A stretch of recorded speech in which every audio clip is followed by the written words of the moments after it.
সুধী দর্শক, আপনাদের সকলকে স্বাগত জানাই আমাদের এটিএন বাংলার নিয়মিত অনুষ্ঠান ডক্টর স্টেশনে। ডক্টর স্টেশনে আমরা সাধারণত সমসাময়িক বিভিন্ন স্বাস্থ্যগত ঝুঁকিতে থাকা বিভিন্ন রোগ নিয়ে আলোচনা করে থাকি এবং যেসব রোগ সাধারণত আমাদের জনগণ ফেস করেন এবং সেখান থেকে কিভাবে তারা পরিত্রাণ পাবেন, কিভাবে চিকিৎসা পাবেন, সেই সকল রোগ নিয়ে আমরা সাধারণত আলোচনা করে থাকি। আজকে আমাদের আলোচনার বিষয় এমপক্স। এই সাম্প্রতিক সময়ে এটা একটা WHO, যেটা বিশ্ব স্বাস্থ্য সংস্থা, এটাকে রেড অ্যালার্ট হিসেবে জারি করেছে যে এটা খুব দ্রুত ছড়িয়ে যাচ্ছে সারা বিশ্বে। আজকে আমাদের এই যে এমপক্স, এই বিষয়ে গণসচেতনতা সৃষ্টি করা এবং কিভাবে আমরা এটা প্রতিরোধ করতে পারবো সে সম্পর্কে আজকে আলোচনা করব।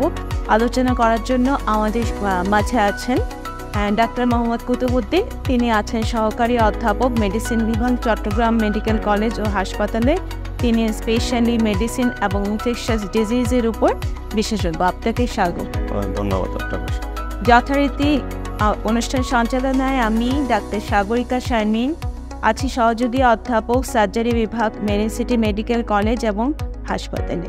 সুধী দর্শক, আসুন আমরা আর কথা না বাড়িয়ে শুরু করি আমাদের আজকের আলোচনা। শুরুতে আমরা জেনে নেই যে এমপক্স, যেটা একটা আরেকটা নাম আছে মাঙ্কি পক্স। আপনি এই যে এমপক্স কিংবা মাঙ্কি পক্স বলতে কি বোঝায়, এটা যদি আমাদের জনগণকে একটু বলতেন। ধন্যবাদ। এমপক্স অথবা মাঙ্কি পক্স, আগে বলতো মাঙ্কি পক্স, রিসেন্টলি এটাকে এমপক্স বলা হয়। এটা আসলে এক ধরনের ভাইরাল জেনেটিক ডিজিজ। এটা ভাইরাস জনিত রোগ এবং এটা হচ্ছে অর্থোপক্স ভাইরাস পরিবারের একটা ভাইরাস দিয়ে ইউজুয়ালি এমপক্সটা হয়ে থাকে। অনেক ধন্যবাদ আপনাকে। আমরা জানলাম যে এমপক্সটা কি। এখন আমরা যদি একটু পিছনে ফিরে আসি, যে এমপক্সের শুরুটা বা ইতিহাসটা, এটা যদি একটু আমাদের জনগণের জন্য বলেন হয়তো বা একটু উপকার। এটা আসলে এমপক্সটা নতুন কোনো কিছু না। এমপক্স হচ্ছে আসলে আমাদের এই যে বিষয়, প্রথম যেটা ওয়ার্ল্ডে ফার্স্ট ডিটেক্ট হয় এমপক্সটা আবিষ্কৃত 1958 সালে। এরপর প্রথম রোগী শনাক্ত হয় 1970 সালে কঙ্গো বেসিনে। কঙ্গোতে একটা পেশেন্ট ডিটেক্ট হয়েছিল। এরপরে 2002, 2003 এবং 2022 সালে এটা প্যান্ডেমিক হয় ইউএসএ। এটা ইউজুয়ালি একটা অর্থোপক্স ভাইরাসের একটা পরিবারের একটা ভাইরাস। দ্যাট মিনস এটা নতুন নয়, এটা অনেক আগে থেকে আবিষ্কৃত হয়েছে। রিসেন্টলি এটা রিএমার্জ হয়ে বিভিন্ন দেশে ছড়িয়ে পড়ছে। ইতিমধ্যে প্রায় 42টা দেশের মধ্যে কিন্তু এমপক্স ডিটেক্ট হয়েছে।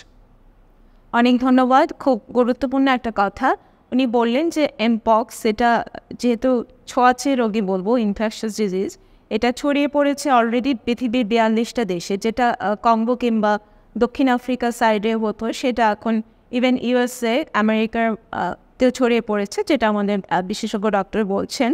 তো এই যে ছড়িয়ে পড়া, আপনি যদি একটু বলেন যে কিভাবে এটা ছড়ায়। যে কিছুদিন আগে আমরা কোভিড ফেস করে আসলাম, যেটার জন্য আমরা মাস্ক পরে থাকতাম। তো এই এমপক্সটাও কি সেরকম বায়ুবাহিত বা কীভাবে ছড়ায়, হাঁচি কাশি? Thank you. এমপক্স আসলে অনেকভাবেই যেতে পারে। এটা বলা হচ্ছে ডাইরেক্ট কন্ট্যাক্ট। যে পেশেন্টগুলার বডির মধ্যে র্যাশ আছে, র্যাশের সাথে যদি ডাইরেক্ট কন্ট্যাক্ট হয় তখন যেতে পারে। এবং র্যাশ থেকে ব্লিস্টার যে ম্যাটেরিয়ালসগুলো যায় ওখান থেকে যদি সংস্পর্শে তখনও হতে পারে। এবং ড্রপলেট, যে এবার নিঃশ্বাস প্রশ্বাসের মাধ্যমে কিন্তু ছড়াতে পারে। অনেক ধন্যবাদ। আমরা জানলাম যে সরাসরি ছোঁয়ার মাধ্যমে এমপক্সটা ছড়াচ্ছে, মানে একজন রোগীকে যদি আমরা সরাসরি ছুঁয়ে দেখি সেক্ষেত্রে এমপক্সটা ছড়াতে পারে। সাথে ড্রপলেট, যেটা শ্বাস প্রশ্বাসের মাধ্যমে, হাঁচি কাশির মাধ্যমে। ড্রপলেট বলতে যে হাঁচি কাশির মাধ্যমে যে মিউকাসের যে ফোঁটাগুলো বের হয়, এটার মাধ্যমে, বাতাসের মাধ্যমে।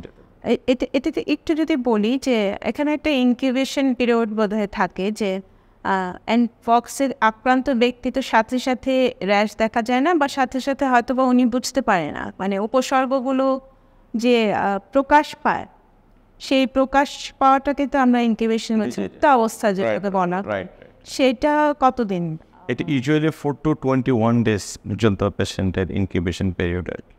কারণ এক্সপোজড হইলো একটা পেশেন্ট, সে 4 থেকে 21 দিন পর্যন্ত যে কোনো সময় তার মানে পেশেন্টের এমপক্স ডেভেলপ করতে পারে, এই পর্যন্ত সে সুপ্ত অবস্থায় থাকতে পারে। মানে একজন রোগী ওনার দেহে এমপক্সের জীবাণু আছে এবং উনি 4 থেকে 21 দিন পর্যন্ত উপসর্গ ছাড়াই থাকতে পারে। এখন আপনার কাছে একটা প্রশ্ন আমার পক্ষ থেকে, যে এই যে উপসর্গ ছাড়া একজন রোগী আসেন, আমরাও ডক্টর বন্দরনগরী চট্টগ্রামে স্বাস্থ্যসেবার প্রতিকৃত ও ঐতিহ্যবাহী প্রতিষ্ঠান চট্টগ্রাম মেট্রোপলিটন হাসপাতাল লিমিটেড দীর্ঘ 33 বছরেরও অধিক সময় ধরে সকল শ্রেণী পেশার মানুষকে আস্থা ও বিশ্বস্ততার সাথে নিরলসভাবে উন্নতমানের চিকিৎসা সেবা দিয়ে যাচ্ছে এই প্রতিষ্ঠান।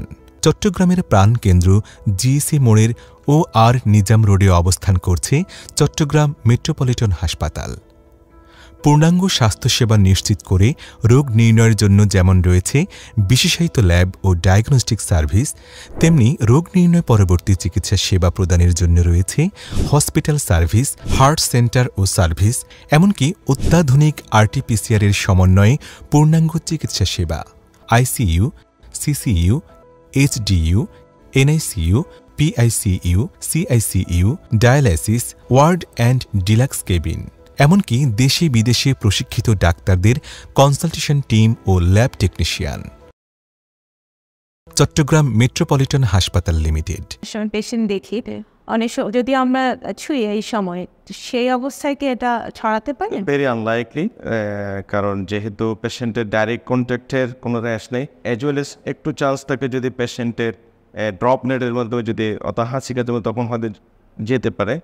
কিন্তু ওই ক্ষেত্রে আমাদের একটা জিনিস খেয়াল রাখতে হবে যে এই পেশেন্টের কোনো travelling history or contact to the কোনো পেশেন্ট এমপক্সের পেশেন্টের সান্নিধ্যে গিয়েছে কিনা, অর্থাৎ যে ওই দেশে থাকে ওই দেশে সে তার কোনো ট্রাভেলিং হিস্ট্রিটা, এইসব দেশে এমপক্স অলরেডি আছে সেসব দেশে উনি ট্রাভেলিং হিস্ট্রি আছে কিনা বা ওই ধরনের সিমটম আছে বা উপসর্গ আছে এরকম কোনো রোগীর সংস্পর্শে ছিলেন কিনা। রাইট, অনেক ধন্যবাদ। খুব ইম্পর্টেন্ট একটা কথা, এটা আমাদের সকলের জন্যই জরুরি যে এরকম দেশ যেমন উনি বলছে, আমাদের বিশেষজ্ঞ ডক্টর বলছেন আমেরিকাতে ছড়িয়ে গেছে, বা বিশেষ করে কঙ্গো আফ্রিকা জোনে অনেকে থাকেন বা আসেন বিভিন্ন জায়গা থেকে, সেই সব জায়গাতে থেকে যদি কেউ একজন আসেন বিদেশ থেকে অথবা এই ধরনের উপসর্গ আছে সে তাদের সংস্পর্শে ছিলেন সেরকম কোনো ব্যক্তি যদি আসেন আমাদের কাছাকাছি, সেই ব্যাপারে আমাদের সতর্ক থাকবে। Thank you. এটাও হতে পারে আবার আপনার যে পেশেন্টগুলো যেমন দেখা যাচ্ছে সবচেয়ে বেশি এটা সেন্ট্রাল আফ্রিকা অথবা পশ্চিম আফ্রিকা, ওই দেশের পেশেন্ট যদি কোনো কারণে সৌদি আরবে গিয়েছে, ওখান থেকে আমার দেশে যদি কোনো ব্যক্তি সৌদি আরবে থেকে এসে থাকে তার মাধ্যমেও কিন্তু আসতে পারে, তার মানে ইনডিরেক্টলি ভায়া আরেকটা দেশেও আসতে পারে। রাইট, অনেক ধন্যবাদ। বিভিন্ন আছে যে ইনফেকশাস ডিজিজ ছড়ানোর, তো কতদিন পর্যন্ত এটা ছড়াতে পারে? Thank you. সেটা হচ্ছে একটা পেশেন্ট ইউজুয়ালি তার যে র্যাশ অথবা সিমটম আসার 2-1 দিন আগে থেকে 21 দিন পর্যন্ত কিন্তু সে ছড়াতে পারে। আচ্ছা, মানে যে র্যাশ ইনফেক্টেড হয়েছে পেশেন্টের সিমটম আসছে ওর থেকে 21 দিন পর্যন্ত সে 21 দিন পর থেকে 21 দিন পর্যন্ত। আচ্ছা, 21 দিন পরে কি মানে ছড়ানোর রেটটা কমে না? তখন 21 দিন পরে ইউজুয়ালি যায় না। এর মধ্যে সেকেন্ড হচ্ছে একটা হচ্ছে এতটুকু, আর সেকেন্ড যে পেশেন্টগুলোর র্যাশ চলে আসে, এই র্যাশগুলো স্ক্যাপ হয় ওগুলো ফলো আপ না হওয়া পর্যন্ত কিন্তু পেশেন্ট রোগটা কী করতে পারে, ছড়াতে পারে। এই জন্য বলা হয় যাদের সংস্পর্শে যায় অথবা ইনফেক্টেড পারসন তারা শুড বি কোয়ারেন্টাইন, মানে তাদেরকে আলাদাভাবে রাখতে হবে মিনিমাম 21 দিন পর্যন্ত। আর যদি বেশি পারা যায় তার যদি যে র্যাশগুলো হয়েছে সেগুলো পেকে সেগুলো পরে নেওয়া যাওয়া পর্যন্ত, শুকিয়ে পরে নেওয়া যাওয়া পর্যন্ত কিন্তু তাকে কোয়ারেন্টাইনে থাকতে হলে বেস্ট। আমরা র্যাশ সম্পর্কে একটু পরে আসছি, কারণ র্যাশটা সম্পর্কে আমাদের জনগণকে একটু বুঝতে হবে র্যাশটা কোন ধরনের, একটু ছবি তারা দেখতে পারলে আরও ভালো হতো। আমি একটু আসি যে প্রকারভেদ বা এখানে কি কোনো টাইপস আছে যে এই ধরনের প্রকার বা এই ধরনের র্যাশটা বেশি খারাপ, এরকম কোনো ব্যাপার আছে কি? পেশায় আসলে যেটা এমপক্সের ক্ষেত্রে বলা হয় যদিও ওদের টাইপটা, কিন্তু কিছু এমপক্স ধরেন কঙ্গো বেসিন এলাকার যেগুলো ক্লেড 1 ক্লেড 2, কঙ্গো বেসিনের জায়গায় যেগুলো হইতে সেগুলো হচ্ছে ক্লেড 1, এবং এগুলো সবচেয়ে বেশি খারাপ যেগুলো ওয়েস্ট আফ্রিকা বা সেন্ট্রাল আফ্রিকা আছে ওটার চেয়ে যেটা কঙ্গো বেসিন থেকে ওই ধরনটা বেশি ব্যাপকভাবে ক্ষতি করতে পারে। মানে আপনারা দুইটা করছেন যে একটা Congo basin Congo basin area যেটা এটাতে ক্লেড ওয়ান বেশি খারাপ। আচ্ছা, যেটা একদম বেশি দরকার আমাদের জনগণের জন্য, যে উপসর্গ কী কী, তারা কি করে বুঝবে যে একজন রোগী উনি অ্যামপক্সে আক্রান্ত হতে যাচ্ছেন বা ওনার উপসর্গ দেখা দিয়েছে? ধন্যবাদ, খুবই গুরুত্বপূর্ণ। সেটা হচ্ছে একটা পেশেন্টের যদি তার হিস্ট্রি থাকে যে সমস্ত দেশে এন্ডেমিক, ওখানে ট্রাভেলিং হিস্ট্রি, অথবা ওই দেশ থেকে কেউ ট্রাভেল হয়ে আসছে, তার সংস্পর্শে গিয়েছে, এ ধরনের যদি কোনো পেশেন্টের 3টে স্টেজ, একটা হচ্ছে প্রোডম স্টেজ, একটা হচ্ছে স্টেজ অফ রেস্ট, একটা stage of healing. Prodrome stage means হচ্ছে এই ধরনের পেশেন্ট সংস্পর্শে গিয়েছে, তার হঠাৎ করে ভাইরাল জনিত আমাদের দেশে যেগুলো হয় ভাইরাল ফিভার, ধরেন জ্বর আসছে, সারা শরীর ব্যথা, মাংসে ব্যথা, মাথা ব্যথা, চোখের কাছে ব্যথা, খুব বেশি সর্দি, অনেক বেশি ফ্যাটিক, খুব উইক, এই ধরনের যদি হয়, সাথে সাথে যদি তার এখানে বিভিন্ন লসিকা গ্রন্থ আমাদের আছে গলার সামনে, পেছনে, ওগুলো যদি ফুলে যায়, আমরা গ্ল্যান্ড অথবা এই গ্ল্যান্ড যদি ফুলে যায় জ্বরের সাথে, তখন তাকে বুঝতে হবে যে এই পেশেন্টের তার একটা যেহেতু হিস্ট্রি আছে, তার একটা অ্যামপক্স হওয়ার একটা চান্স আছে। আর 2 নম্বর হচ্ছে যখন একটা পেশেন্ট এগুলো আসছে, সাথে সাথে 1-2 দিন পরে ধরেন একটা পেশেন্টের র্যাশ আসছে, সাথে সাথে র্যাশগুলো কেমন হবে, ফোসকা পড়ার মতো হয়ে যাবে এবং অনেকটুকু ডিপ হবে, ফোসকা এবং গর্ত অনেকটুকু হবে, হওয়ার পরে তখন বুঝতে হবে যে তার সাথে এই জ্বর, তারপরে ফুলা, সাথে যদি র্যাশ আসে, তখন বুঝতে হবে যে it could be the case of mpox. Rash থাকতে হবে, অর্থাৎ শুধু দর্শক আমরা আলোচনা থেকে যেটা বুঝতে পারলাম যে র্যাশ থাকতে হবে, সাথে আপনার জ্বর থাকতে হবে এবং গ্ল্যান্ড সিলে যাওয়ার একটা ব্যাপার আছে। র্যাশটা অনেকটা আমরা আসছি একটু পরে, যে স্মল পক্স, যেটা আমি যতটুকু জানি যে একটা ভ্যারাইটি অফ স্মল পক্সেরই এমপক্স। তো এই যে র্যাশটা বা যেটা দানা, আমাদের সাধারণ দর্শকরা যেটা বুঝে যে গুটি বসন্ত, জলবসন্তের যে গোটার মতো হয়, এই ধরনের র্যাশ হয়, তাই তো? যে এখানেও সেটা কি করে ডিফার করবে যে একজন স্মল পক্স থেকে? ধন্যবাদ। কারণ আমাদের দেশে অ্যাকচুয়ালি হিস্ট্রি হচ্ছে স্মল পক্স সেটা ইরেডিকেট হয়ে গেছে বাই ভ্যাকসিন, এবং আমাদের বিভিন্ন সায়েন্টিস্টদের বিভিন্ন গবেষণার পরে, বিভিন্ন চিকিৎসকের, বিভিন্ন সরকারের বিভিন্ন প্রোগ্রাম নেওয়ার কারণে গিয়ে ইরেডিকেট হয়ে গেছে 1980 সালে। কিন্তু আমাদের যে চিকেন পক্স, অনেক সময় দেখবেন আমাদের অনেকগুলো পেশেন্টের বিভিন্ন ধরনের পক্স নিয়ে আসে। এই পক্স আর এই পক্সের মধ্যে ডিফারেন্স হচ্ছে আমাদের যেগুলো স্মল পক্স আর চিকেন পক্স যেগুলো হয়, সেটা সারা শরীরে আসবে এবং সাথে জ্বরও হয়ে যাবে, ইনস্ট্যান্টলি হবে, এবং সারা শরীর হবে ভাট, তার হাতের তালু এবং পায়ের তালুটাতে ইনভলভ করবে না চিকেন পক্স আর স্মল পক্সের ক্ষেত্রে। বাট এমপক্সের ক্ষেত্রে সারা শরীরে যে কোনো জায়গায় পক্সটা হতে পারে, বাচ্চা হবে না। আর এমপক্সের ক্ষেত্রে যে দানাগুলো আস্তে আস্তে আসে, গ্রাজুয়ালি, ধীরে ধীরে ধীরে ধীরে আসতে থাকে, কিন্তু চিকেন পক্স আর স্মল পক্সের ক্ষেত্রে ইনস্ট্যান্টলি চলে আসে, জ্বর আসে সাথে সাথে চলে আসবে, খুব শর্ট টাইমের মধ্যে আসে। আর এমপক্সের ক্ষেত্রে আমাদের 4টা ভ্যারাইটি থাকে। আমাদের বলে প্রথমে ফ্ল্যাট টানা আসবে, চামড়ার সাথে জাস্ট সংস্পর্শ থাকবে, এটা আমরা বলি মেকিউ। তারপর দেখবে একটু ফুলে থাকবে প্যাপিং, আরটা দেখবেন ফুসকার মতো ওখানে ভিতরে পানি রয়ে গেছে, সেটা বলে ব্লিস্টার। এরপরে হয়ে যাবে আমাদের স্ক্যাপ হয়ে যাবে, স্ক্যাপ, ফাস্টিল হয়ে স্ক্যাপ হবে। এগুলো হচ্ছে কয়েকটা স্টেপে হবে ইন কেস অফ এমপক্সের ক্ষেত্রে, কিন্তু স্মল পক্সের তো এটা থাকবে না।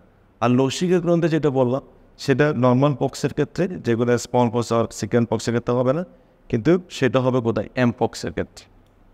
অনেক ধন্যবাদ, খুবই ইম্পর্টেন্ট একটা কথা।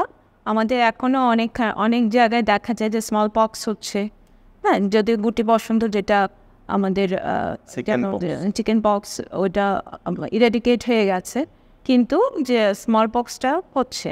তো এটা কি করে পার্থক্য করবেন? উনি খুব সুন্দর করে বললেন যে এখানে এমপক্সে যেটা হয় যে র্যাশের সাথে সাথে আমাদের গ্ল্যান্ডগুলো ফুলে যাচ্ছে, এবং এই র্যাশটা ধীরে ধীরে আবির্ভাব হচ্ছে এবং ধীরে ধীরে ইনক্রিজ হচ্ছে, এবং হাতের তালুতে এবং পায়ের তালুতেও দেখা যাচ্ছে, যেটা চিকেন পক্সে খুব unknown.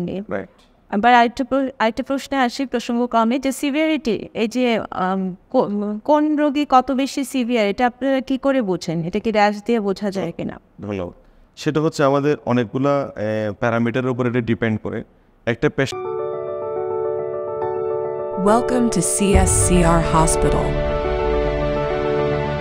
a one-stop health service for all.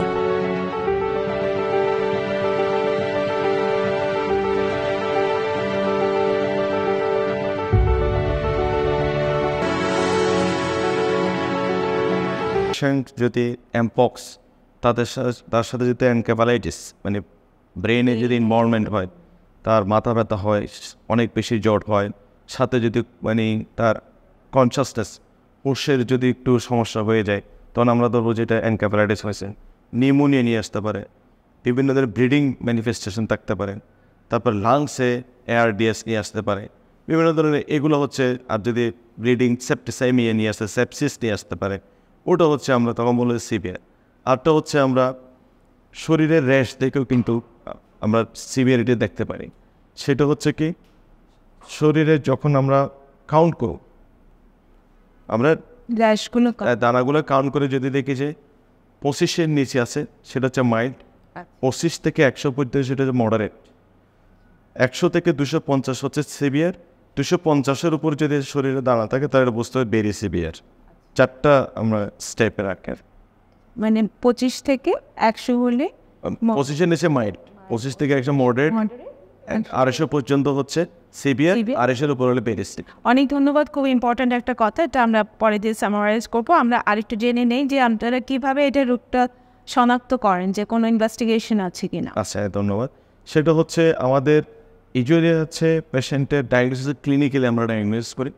এরপরে বেশি সবচেয়ে স্পেসিফিক যেটা আমরা ডায়াগনোসিস করার টুল, সেটা হচ্ছে মানে আমাদের PCR করতে হবে, কারণ এটা হচ্ছে ডাবল স্ট্যান্ডার্ড DNA ভাইরাস। এটাকে আমরা যখনই আইসোলেট করবো PCR দিয়ে, ওটা হচ্ছে কনফার্মেটরি ডায়াগনোসিস। অনেক ধন্যবাদ। তাহলে একটা টেস্ট যেটা আপনারা করে থাকেন সেটা হচ্ছে PCR। আপনারা কি সব পেশেন্টরা করেন না, যাদেরকে সন্দেহ হাইলি সাসপেক্টেড, যাদের মনে হচ্ছে এই পেশেন্টটা ক্লিনিক্যালি আমি ডায়াগনোস করলাম এটা এমপক্স, কনফার্মেশন করার জন্য আমরা PCRটা একটু যদি অ্যাডিশনাল কথা বলি, এটা কি খুব কস্টলি টেস্ট বা এরকম কিছু? আমাদের দেশে মোটামুটি কমন, যেমন আমরা এই কোভিডের সময় আমরা তো PCR করেছি। এই প্রসঙ্গে আসি যে আপনারা ডিটেকশন করে ফেললেন, ডায়াগনোসিস করার পরে চিকিৎসাটা আপনারা কী দেন?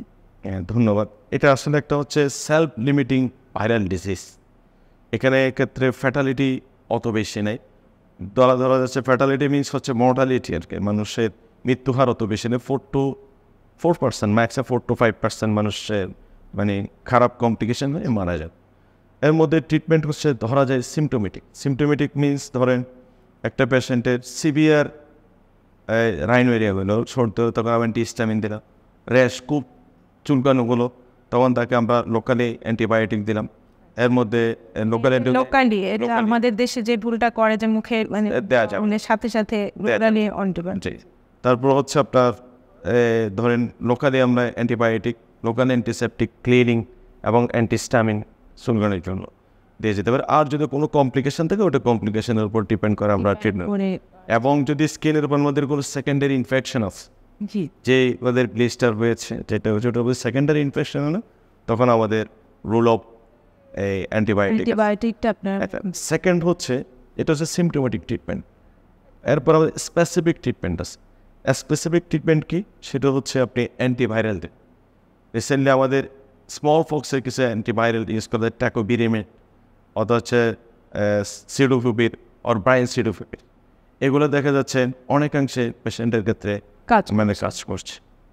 অনেক ধন্যবাদ। আপনারা বুঝতে পারলেন যে এখানে আসলে এটা যেহেতু ভাইরাল ফিভার, অ্যান্টিবায়োটিক চট করে যে অ্যান্টিবায়োটিকটা দিয়ে দেওয়ার প্রবণতা, এটাতে আসলে খুব বেশি কোনো কাজ হয় না, বরং দেখা যায় অ্যান্টিবায়োটিক খাওয়ার ফলে রোগী আরও দুর্বল হয়ে যাচ্ছে। এটা যেহেতু ভাইরাল একটা ডিজিজ, এটা অটোমেটিক একটা সময়ের পরে ধীরে ধীরে এটার ইনফেকশাস রেটটা কমে যাবে এবং ছড়ানোর প্রবণতাটা কমে যাবে, যেটা আমরা বুঝলাম। এবং ওনারা যেটা চিকিৎসা দিয়ে থাকেন সেটা হচ্ছে সিমটোম্যাটিক, মানে যেসব উপসর্গ নিয়ে রোগী আসে সেই উপসর্গের ভিত্তিতে চিকিৎসা দেওয়া হয়। যদি ইনফেকশন থাকে স্কিনে, সেটা অনুযায়ী লোকাল অ্যান্টিবায়োটিকটা আপনারা ইউজ করছেন। আরেকটা প্রসঙ্গে আসে যে ভ্যাকসিন, এখনো কি এই রোগের কোনো ভ্যাকসিন আবিষ্কার হয়েছে বা পৃথিবীর কোথাও কি আছে কি? যে আছে, ধন্যবাদ। সেটা হচ্ছে দেখা যাচ্ছে কিছু আমাদের ভ্যাকসিন, 2 ধরনের ভ্যাকসিন এখনো পর্যন্ত কার্যকর রয়ে গেছে। সেটা হচ্ছে সেটা বলে SCM 2000 আর হচ্ছে জিনিওসিস। সেটা হচ্ছে আপনার একটা পেশেন্টের 2টা ডোজে দিতে হবে 4 উইকস অ্যাপার্ট। একটা ডোজ দিল, এরপরে 1 মাস পরে আরেকটা ডোজ দেবে। দেখা যাচ্ছে এটা ট্রিটমেন্টও কাজ করে, এটা প্রিভেনশনেও কাজ করে। ট্রিটমেন্টে কী করে, ধরুন আমাদের ট্রিটমেন্টের ক্ষেত্রে আপনি ভ্যাকসিন দেবেন এবং ইমিউনোগ্লোবুলিন দেবেন, তাহলে বলা যাচ্ছে ইনফেকশনাস যে প্রবণতা অনেকটু কমে নিয়ে আসে। এবং যদি ডাইরেক্ট ভ্যাকসিন দেওয়া হয় তখন ওই ক্ষেত্রে তাকে 85% পর্যন্ত মানুষকে প্রোটেকশন দেয় এই ভ্যাকসিন। ভ্যাকসিনটা এটার সঙ্গে আর কি বলতে হয় যে আমাদের দেশে কি ভ্যাকসিন এসেছে এখন, বা আমরা কি সেটা হচ্ছে এটা সবাইকে কিন্তু এই ভ্যাকসিনটা কিন্তু ইউজুয়ালি দেওয়া হবে না এবং এটা দেওয়া উচিত না এবং এটা রিকমেন্ডেডও না। সেটা হচ্ছে আমাদের দেশে কোনো আসেনি, যেহেতু আমাদের দেশে এখনো কোনো অ্যামপক্সের কেস ডিটেকশন হয়নি। We are very lucky. সেটা হচ্ছে ধরেন একটা পেশেন্ট কখন আপনি তাকে ভ্যাকসিন দেবেন, একটা হচ্ছে সে যদি একটা হেলথ ওয়ার্কার যারা পেশেন্ট ল্যাবে কাজ করছে, অ্যামপক্স পেশেন্টের বিভিন্ন ধরনের টেস্টের সাথে জড়িত, অথবা যারা হেলথ ওয়ার্ক ডাইরেক্ট পেশেন্টকে ডিল করছে, অ্যামপক্স পেশেন্টের যে কেয়ার গিভার যারা আছে, ওই সমস্ত ডাইরেক্ট কন্ট্যাক্টে যারা যাচ্ছে তাদেরকে অনলি ভ্যাকসিন দিতে হবে। প্রোপাইলেকট্রিক্যালি সবাইকে ভ্যাকসিন দেওয়া এটা দরকার নেই। সবাইকে ভ্যাকসিন আপনারা মানে প্রোভাইড করা হচ্ছে না, এটা দরকারও নেই। আচ্ছা, তো আপনি উই আর লাকি এনাফ যে এখনো আমাদের দেশে আসেনি, এটা আমাদের প্রতিবেশী রাষ্ট্রে চলে এসেছে অলরেডি, যেটা ডিটেক্ট হয়েছে এবং সেটা নিয়ে খুবই একটা উৎকণ্ঠা বলবো। তো এই ব্যাপারে আপনি কি মনে করেন যে আমাদের কতটুকু সতর্কতা জরুরি? অবশ্যই, অফকোর্স, যেহেতু পাকিস্তানে ডিটেকশন হয়েছে এবং আমাদের দেশের অনেক লোক মিডল ইস্টে জবে আছে, আসা যাওয়া করে, ওখান থেকে যে সেন্ট্রাল আফ্রিকা, ওয়েস্ট আফ্রিকা অনেক মানুষ ইয়াতে সৌদি আরবে ট্রাভেলিংয়ে যায়। ওদের যদি কারো যদি অ্যামপক্সের কোনো জীবনে থাকে ওখান থেকে কিন্তু আমাদের আসতে পারে। এই জন্য আমাদের যে সতর্কতা সবচেয়ে নিতে হবে প্রিভেনশনের জন্য, সেটা হচ্ছে পোর্ট অফ এন্ট্রি, যেগুলো বিভিন্ন এয়ারপোর্ট, তারপরে স্থলবন্দর, বিভিন্ন যেগুলো আছে মানুষজন আসছে, যদি তাদের কোনো স্ক্রিনিং করার, টেস্ট স্ক্রিনিংয়ের কোনো সুযোগ থাকে যে এই রোগগুলো, এই সিমটম, এই ধরনের কিছু আছে কিনা, অথবা হাইলি যেগুলো এন্ডেমিক কান্ট্রি, ধরেন West Africa, central Africa, Congo, এই সমস্ত জায়গাতে যারা আসে তাদেরকে হাইলি একটু স্ক্রিনের যদি আমরা ব্যবস্থা করতে পারি। আর যদি দেখি যে না একটা পেশেন্টের হিস্ট্রি আছে কন্ট্যাক্টের এবং পেশেন্টের ফিচার্স কিছু পাওয়া যাচ্ছে, তখন তাদেরকে যে আমরা কোয়ারেন্টাইনের ব্যবস্থা করতে পারি। এবং যদি আমরা যারা পাবলিকরা আছি তারা যদি খুব বেশি অ্যাওয়ার হই, ওদের পেশেন্ট আসলে আমরা যদি নিজেদেরকে খুব বেশি সতর্ক করি, অথবা যারা হেলথ মানে কেয়ার গিভার, ওরা যদি পিপিই পার্সোনাল প্রোটেকশন নিয়ে হ্যান্ড ওয়াশ করে পেশেন্টকে ডিল করে, প্রপার যদি স্যানিটাইজার ইউজ করে, তাহলে ওই কারণে অনেকাংশে আমরা এটার প্রিভেনশন করতে পারি। অনেক ধন্যবাদ আপনাকে। খুব ইম্পর্টেন্ট একটা কথা বললেন যে যেহেতু আমাদের সাবকন্টিনেন্টেই চলে এসেছে অ্যামপক্স এবং WHO বিশ্ব স্বাস্থ্য সংস্থা একটি রেড অ্যালার্ট হিসেবে রোগটাকে চিহ্নিত করেছে ইদানিংকালে, যে কোনো সময় এটাও আউটবাস্ট হয়ে এন্ডেমিক হয়ে যেতে পারে, যেরকম আমরা দেখেছি কোভিডের বেলায়। তো যেহেতু বাংলাদেশে এখনও কোনো অ্যামপক্স রোগী আমরা ডিটেক্ট করতে পারিনি, আমরা আমাদের নিজেদেরকে সৌভাগ্যবান মনে করেছি। সেই সাথে আমাদেরকে সতর্ক থাকতে হবে, যেটা আমাদের বিশেষজ্ঞ ডক্টর বললেন, আমাদের পোর্ট অফ এন্ট্রিগুলোকে আমাদের চেক করতে হবে। সেখানে রেগুলার স্ক্রিনিং করে যারা বিদেশ থেকে আসছেন তাদের কোনো উপসর্গ আছে কিনা বা হওয়ার সম্ভাবনা আছে কিনা, বা ওনারা কোনো কারো টাচে ছিলেন কিনা, সেই অনুযায়ী আমরা তাদেরকে কিছুদিন আলাদা করে রাখলে ঝুঁকিটা আমাদের কমে যায়। খুব ইম্পর্ট্যান্ট একটা কথা। আমরা অনুষ্ঠানের একেবারেই শেষ পর্যায়ে, আপনি যদি এই প্রসঙ্গে, আমার একটু একটা প্রশ্ন ছিল যে মাঙ্কি পক্স, এটাকে তো মাঙ্কি পক্স বলা হয়, তো এটা থেকে তো এটা মানুষে এসেছে, মাঙ্কি ছাড়া কি আর কোনো কোনো পশু বা আছে? সেটা হচ্ছে আপনি জাম্বিয়ান র্যাটস আর ডোমিসিলস অর মানকিস, এই জন্য এটাকে জোনোটিক ডিজিজ বলা হয়। সে ধরেন এই অর্গানিজমটা ওই প্রাণীর মধ্যে, মানকের মধ্যে ডেভেলপ করেছে অথবা প্রভাব হয়েছে, এর মধ্যে যারা ওটাকে নিয়ে ডিল করেছে তার থেকে ওই মানুষের কাছে আসছে, ওই মানুষ থেকে বিভিন্ন জায়গায় যাচ্ছে।